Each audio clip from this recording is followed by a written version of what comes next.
நார்மலாக செய்கிற முட்டை பொடி மாஸ் மாதிரி இல்லாமல் புதினா கொத்தமல்லியெல்லாம் சேர்த்து இன்னும் எக்ஸ்ட்ரா ஃப்ளேவரோட இன்னும் டேஸ்ட்டே எப்படி பண்ணலான்னு பார்க்கலாம். அதுக்கு ஒரு மிக்ஸி ஜாரில் ஒரு பச்சை மிளகா, அரை கைப்படி புதினா, அரை கைப்படி கொத்தமல்லி சேர்த்துட்டு தண்ணி எதுவும் சேர்க்காம இந்த அளவுக்கு அரைச்சி ரெடி பண்ணிக்கோங்க.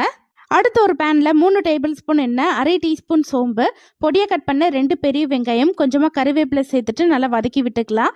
வெங்காயம் நல்லா வதங்கினோடனே அரை டீஸ்பூன் இஞ்சி பூண்டு விழுது நம்ம அரைச்ச மசாலாவையும் சேர்த்துட்டு இந்த எண்ணெயிலே நல்லா வதக்கி விட்டுக்கோங்க. அடுத்து பொடியை கட் பண்ண ஒரு சின்ன சைஸ் தக்காளி, அரை குடமிளகா சேர்த்துட்டு நல்லா வதக்கி விட்டுக்கலாம். குடமிளகா ஆப்ஷனல் தான். இப்போ தேவையான மசாலா சேர்த்துக்கலாம். அரை டீஸ்பூன் தனி மிளகாய் தூள், 1/4 டீஸ்பூன் கரம் மசாலா, தேவையான உப்பு சேர்த்துட்டு அடுப்பு லோ ஃப்ளேமில் வச்சு நல்லா கலந்து விட்டுக்கோங்க. இல்லாட்டி சீக்கிரமாக கலர் மாறிடும். இப்போ நல்லா எண்ணெய் பிரிஞ்சு வருது. இந்த ஸ்டேஜில் 5 முட்டையை உடச்சி சேர்த்துட்டு உடனே கலந்து விடாமல் ஒரு 2 நிமிஷம் அப்படியே விட்டுட்டு அதுக்கப்புறம் லைட்டாக கலந்து விட்டுக்கோங்க. லாஸ்ட்டாக அரை டீஸ்பூன் மிளகுத்தூள் சேர்த்துட்டு அடுப்பு ஹை ஃப்ளேமில் வச்சுட்டு நல்லா கலந்து விட்டுக்கோங்க. இந்த அளவுக்கு நல்லா பொடி மாஸ் மாதிரி வந்தோடனே அடுப்பு ஆஃப் பண்ணிடலாம். கண்டிப்பாக இந்த மெத்தடில் ட்ரை பண்ணி பாருங்கள். அடுத்த வீடியோவில் பார்க்கலாம்.